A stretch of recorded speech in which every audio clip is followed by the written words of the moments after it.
Let's say that tonight at exactly 3:30 a.m., quietly without any warning, every debt balance in the world was wiped out. Mortgages, student loans, credit cards, government bonds, IMF debts, a total of $315 trillion, gone as if it never existed. Now my first question is this a good thing? The answer will be both yes and no, and I don't know you. This conversation never happened. When the Tokyo Stock Exchange opens in the morning, screens start showing red because a significant portion of the world's largest bank's assets consisted of loans given to others, and those assets are now gone. Someone in Frankfurt has already started brewing a very strong pot of coffee. On Wall Street, in the early hours of the morning, traders stare at their screens feeling as though reality itself has been updated by a software patch, because it has. Here's something important to understand. Debt has two sides. One person's debt is another person's asset. So when debts are erased, it's not just debtors who are freed. The assets held by creditors disappear too. Think of a bank. It collected deposits and distributed them as loans, operating by earning interest on those loans. When the loans are zeroed out, the bank's balance sheet collapses. But since everyone's bank collapses at the same time, no one has an advantage over anyone else. This is history's most equal bankruptcy.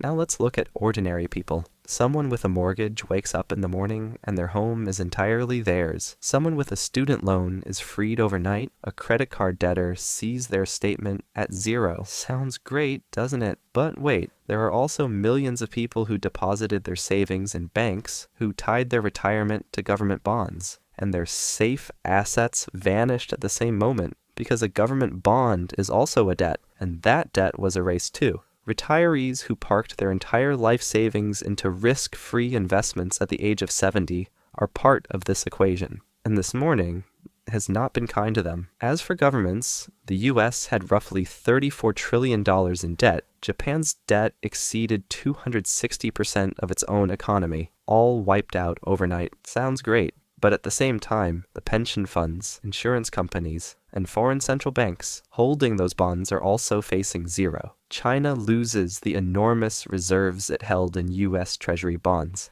This affects its currency policy, this affects export prices, and this chain reaction eventually reaches the price of a product you pick up at a supermarket in Sweden. Now let's get to the really interesting question. How does an economy function in a world without debt? The modern economy is fundamentally a system built on using tomorrow's money today. If you want to build a factory, you take out a loan. If a country wants to build infrastructure, it issues bonds. Without this mechanism, investments can only be made with cash on hand, which means economic growth slows down dramatically. The concrete result: no new businesses open, existing companies can't grow, unemployment rises. At the same time, developing countries crushed under debt burdens, countries that had to cut health spending just to make debt payments per capita, are able, for the first time, to genuinely control their own budgets. This redistribution of inequality causes chaos in the short term, but in the long term it could mean a fairer starting point. And yes, hyperinflation is also on the table during this process, because people have no debt,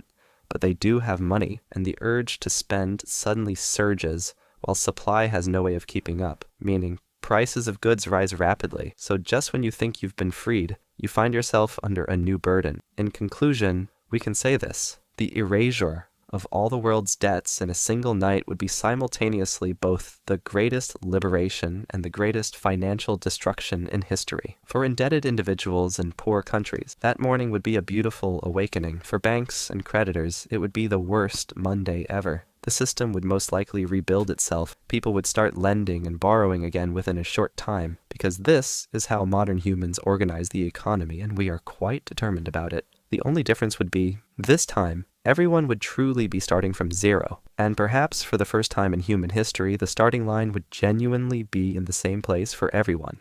Thank you for watching so far. Subscribe for more.